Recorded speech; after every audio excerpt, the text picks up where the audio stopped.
കർത്താവേ, അരുളിച്ചെയ്താലും ഞങ്ങൾ കേൾക്കുന്നു.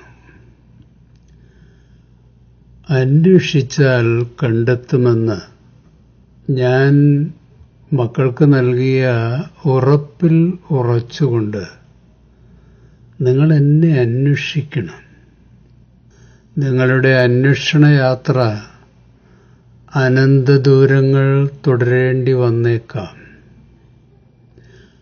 അന്വേഷണയാത്രയിലെ വഴികൾ ഇടുങ്ങിയതും ഞെരുക്കമുള്ളതുമായിരിക്കും. ഒരിക്കലും എളുപ്പമായിരിക്കില്ല മക്കളെ. അമൂല്യ നിധി തേടിയുള്ള നിങ്ങളുടെ അന്വേഷണയാത്രയിൽ നിങ്ങൾക്കൊരിക്കലും നിരാശപ്പെടേണ്ടി വരില്ല. നിങ്ങൾ അന്വേഷിക്കുന്ന നിധി ഞാനാണ്. എന്നെ കണ്ടെത്തുന്നത് നിങ്ങളുടെ ജീവിതത്തിലെ അസുലഭ ഭാഗ്യമായിരിക്കും. തനിക്കുള്ളതെല്ലാം വിറ്റ് നിധിയുള്ള വയൽ സ്വന്തമാക്കിയ ബുദ്ധിമാനായ വ്യാപാരിയുടെ സന്തോഷമായിരിക്കും എന്നെ നേടുന്ന എൻ്റെ മക്കൾക്കുണ്ടാകുന്നത്. എൻ്റെ സാന്നിധ്യവും സൗഹൃദവും തേടിയുള്ള മക്കളുടെ യാത്രയിലെ മുള്ളുകളും മുറിവുകളും പലപ്പോഴും പിന്മാറ്റത്തിനുള്ള പ്രേരണ ഉണ്ടാക്കിയേക്കാം. കുഞ്ഞെ, സഹനയാത്രകളെല്ലാം കാൽവരി യാത്രയുടെ തനി ആവർത്തനങ്ങളാണ്. ഒടുവിൽ മഹത്വത്തിലായിരിക്കും എല്ലാ സഹനയാത്രകളും എത്തിച്ചേരുന്നത്. നിങ്ങളുടെ ചുമലിലെ കഷ്ടതകളുടെ കുരിശിന് തോൾ തരാൻ, ഭാരം പങ്കിടാൻ ഞാൻ നിങ്ങളോടൊപ്പം എന്നും എപ്പോഴും ഉണ്ടായിരിക്കും. എന്നെ വിശ്വസിക്കൂ കുഞ്ഞെ. നിന്റെ സഹനയാത്രകളിൽ നീ തനിച്ചല്ല,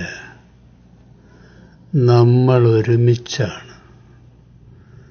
നിത്യതയിലെത്തിക്കും വരെ എൻ്റെ സാന്നിധ്യം എന്നെ അന്വേഷിക്കുന്ന എൻ്റെ മക്കളോടൊപ്പം തീർച്ചയായും ഉണ്ടായിരിക്കും.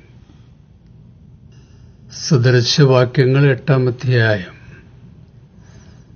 എന്നെ സ്നേഹിക്കുന്നവരെ ഞാനും സ്നേഹിക്കുന്നു. ശ്രദ്ധയോടെ എന്നെ അന്വേഷിക്കുന്നവർ എന്നെ കണ്ടെത്തുന്നു. 27-ാം സങ്കീർത്തനം 8-ാം വാക്യം. എൻ്റെ മുഖം തേടുവിൻ എന്ന് അവിടുന്ന് കൽപ്പിച്ചു. കർത്താവേ, അങ്ങയുടെ മുഖം ഞാൻ തേടുന്നു എന്ന് എൻ്റെ ഹൃദയം അങ്ങയോട് മന്ത്രിക്കുന്നു. 2 കൊരിന്ത്യർ 4-ാം അധ്യായം. പരമമായ ശക്തി ദൈവത്തിൻ്റേതാണ്, ഞങ്ങളുടേതല്ല എന്ന് വെളിപ്പെടുത്തുന്നതിന് ഈ നിധി മൺപാത്രങ്ങളിലാണ് ഞങ്ങൾക്ക് ലഭിച്ചിട്ടുള്ളത്.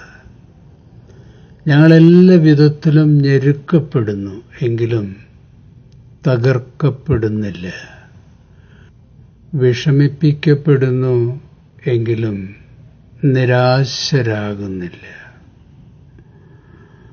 ഈ തിരുവചനങ്ങൾ നമ്മുടെ സഹന യാത്രകളിൽ നമുക്ക് പ്രത്യാശയും സാന്ത്വനവും പകർന്നു നൽകട്ടെ. ശുഭാശംസകളോടെ എ പി ജോർജച്ചൻ.